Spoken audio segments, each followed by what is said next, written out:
Good morning, students. Student, look at this नैतिक शिक्षा पाठ 7 का भाग 1 आज हम पढ़ने जा रहे हैं और हमने पृष्ठ 24 खोलना है।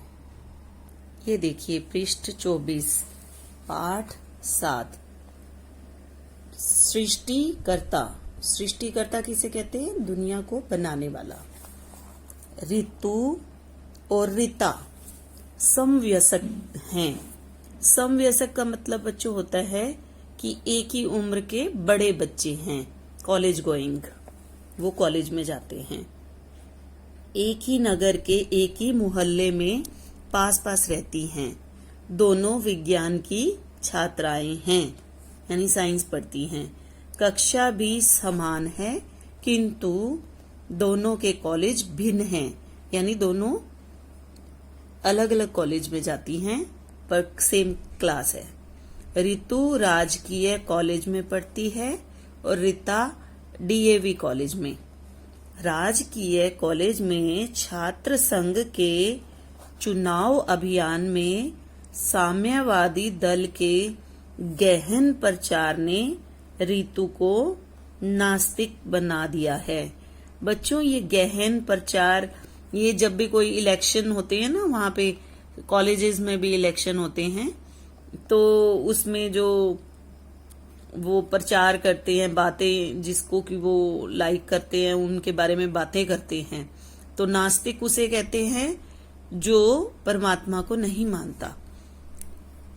इसमें क्या बोला है, गहन प्रचार ने ऋतु को नास्तिक बना दिया है।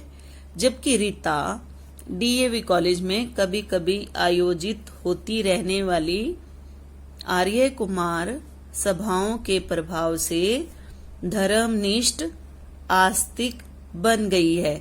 यानी रीता तो जो डीएवी कॉलेज में आर्य समाज के प्रोग्राम होते हैं, उसमें धर्म की चर्चाएं होती है, तो वो परमात्मा में विश्वास करती है।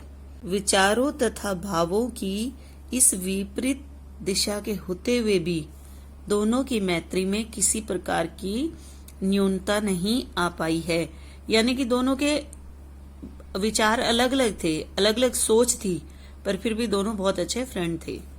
वे पूर्ववत एक दूसरे से मिले बिना बेचैन रहती हैं और मिलने पर छेड़खानी भी करती रहती हैं, और किसी के रूठ जाने पर दूसरी उसे प्यार से मनाती भी है। यानी वो जैसे सभी फ्रेंड्स करते हैं वैसे ही वो मिलती जुलती हैं।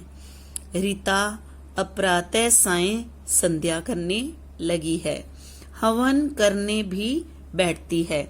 ऐसे समय में यदि ऋतु उसे मिलने जाती है तो ऋतु को उसके उठने की प्रतीक्षा करनी पड़ती है, इंतजार करना पड़ता है। एक दिन रीता हवन कर रही थी, अतः ऋतु को उसके उठने की प्रतीक्षा करनी पड़ी। हवन के पश्चात रीता ने अपनी सखी का स्नेहपूर्वक स्वागत किया। स्नेहपूर्वक होता है प्यार से। घर बार तथा पढ़ाई लिखाई का हालचाल पूछा। रीता ने सब कुछ बताया और फिर एकाएक कहने लगी कि तुम्हें इस तरह समय नष्ट करने का शौक क्यों पैदा हो गया है?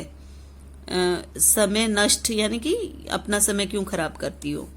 साइंस के विद्यार्थी के पास नष्ट करने के लिए समय होता कहाँ है? उसे तो आग छपकने की भी मुश्किल से मुश्किल से समय मिल पाता है। एक तुम हो जो कि कीमती समय का एक बड़ा भाग संध्या हवन में नष्ट कर डालती हो, और यह सब उसके लिए जिसका कोई अस्तित्व ही नहीं है। यह ईश्वर नाम की चीज क्या है? रीता ने पूछा। यदि ईश्वर नहीं तो यह सृष्टि किसने रची है? ऋतु ने उत्तर दिया कि यह सब कुछ गर्मी सर्दी का परिणाम है, यानी कि गर्मी सर्दी की वजह से ये सब बन गया। प्रत्येक वस्तु में गर्मी है और गति है। पता नहीं कब यह गर्मी बहुत बढ़ गई और इसके कारण कहीं कुछ बन गया और कहीं कुछ। स्वयं यह सब कुछ बन जाता है, सो बन गया। इसे बनाने वाला कोई नहीं है। बच्चों अब आगे हम पार्ट 2 में पढ़ेंगे। अब इतना ही, आप इसे अच्छे से रीड कीजिए। Thank you very much.